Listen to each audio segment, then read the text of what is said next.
I'm here to explain about the experience of government of Andhra Pradesh in terms of financial inclusion.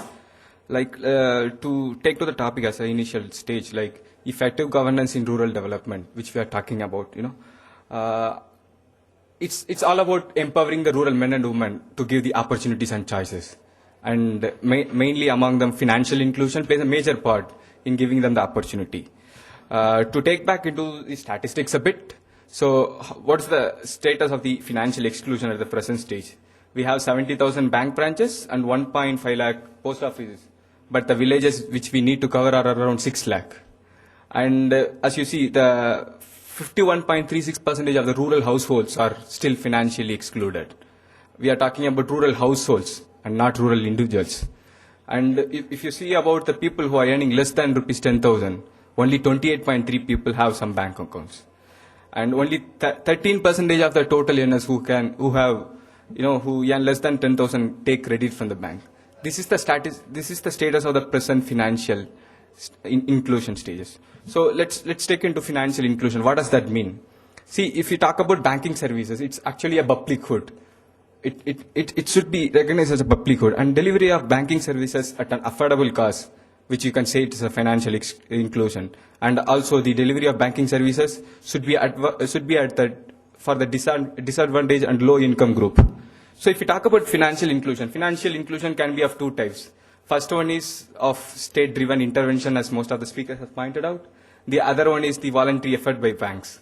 And what does financial inclusion mean? It could start with, opening up a bank account as an initial stage. At the present scenario in India, it is taken as opening a bank account at least to any one of the beneficiary who are not able to come into the main banking stream can be considered as a financial inclusion.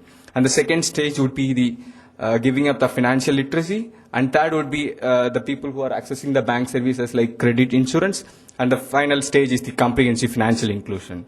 I like to point out the words from Kofi Annan. He said, a small loan, a savings account, or an insurance policy can make a big difference to the low-income family. This can help the people to plan for the future. So taking forward what we do in our government of Andhra Pradesh, we are already ahead a little bit, to be frank enough. So the smart card project which we have is an electronic benefit transfer project, which we are trying to make it into a total financial inclusion. So it's a state-driven intervention in the sense the government owns the program on its own, and what it tries to achieve is the establishment of last mile banking outpost at each gram panchayat of entire Andhra Pradesh. And what we do presently is the disbursement of social security pension and Narega wage payments. And what we use chip-based smart card backed by bank account as the medium of financial inclusion. This is used as an identity card for disbursement.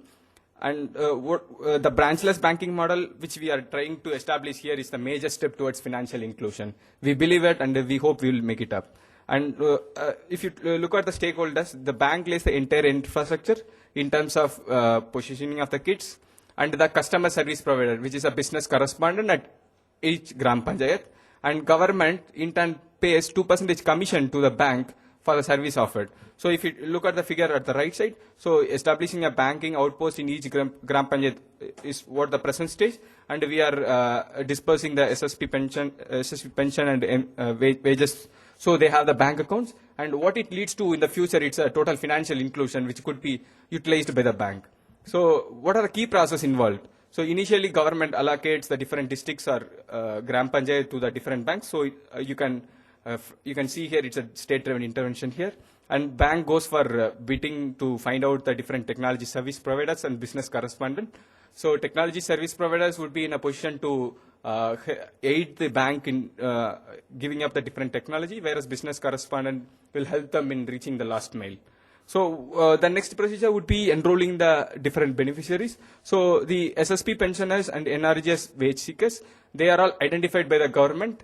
Government maintains the database, so which they give it to the bank. So that acts as a KYC norm for the bank. So it's a kind of relaxed KYC norm. So you have the identity. So you have all the demographic details already taken up by the government. So it forms the major part of KYC norm, and it's really helpful for the bank to open an account. It doesn't take much time and cost. And at the enrollment station, a campaign mode enrollment is done where different beneficiaries are enrolled and their biometric are captured and a bank and their identity proof is also captured. So the next stage is like issue of smart card. Issue of smart card happens after this, at the field the demographic details are captured and the bank account is opened by the bank presently and it is encrypted into the card and the smart card is issued. And the next process, so now the beneficiaries who's actually at the, so now the beneficiary who is actually NRHS wage seekers who does not have a bank account, at this stage have a bank account. So their accounts are opened with the bank and they have the identity proof and there is a system and there is a, what you call, through the business correspondent, there is a banking outpost is laid at the village also. So the distance for any wage seekers or pensioner to travel to take the money would be less than 300 meters because it is within the Gram Panchayat.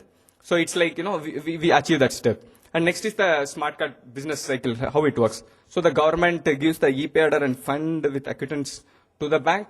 So the bank handovers to that cash and acquittance to that business correspondent. And business correspondents are of two parts, who are them, who takes the cash and from the district level, who transfer the cash from the district level to reach the last mile. So it reaches the customer service provider. At the customer service provider level, through the biometric identification, the beneficiary is identified and the payments are released to them.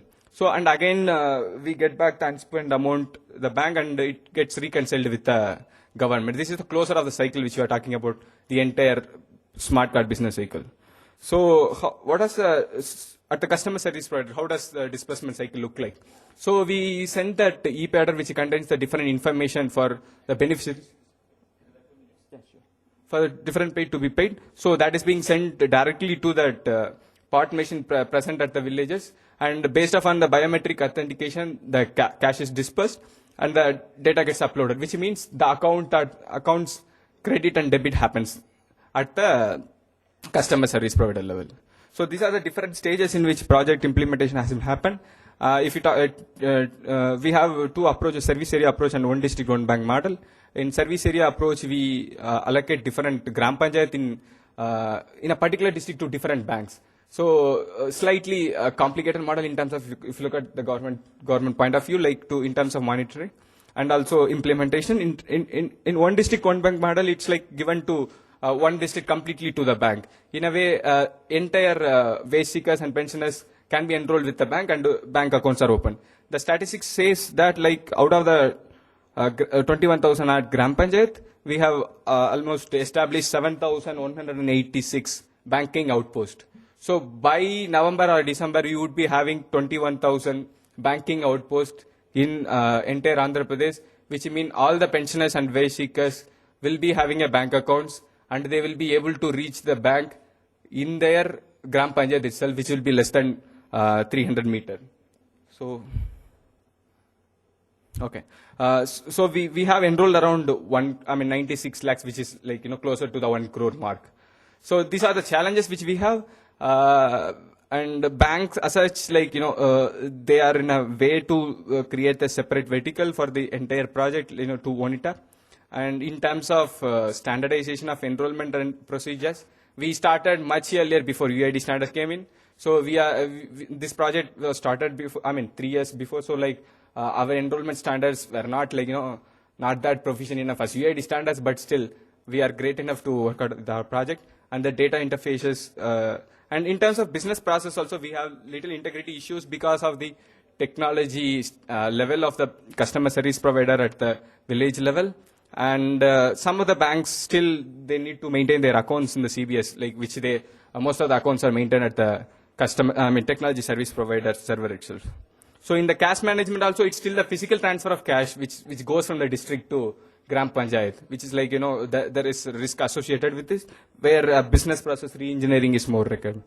So what you see here is a banking outpost and a banking customer at a Gram Panchayat. So this machine forms the bank. So the customer service provider is the banker, and the bank customers are around there. So that's the way we build our system here. Thank you.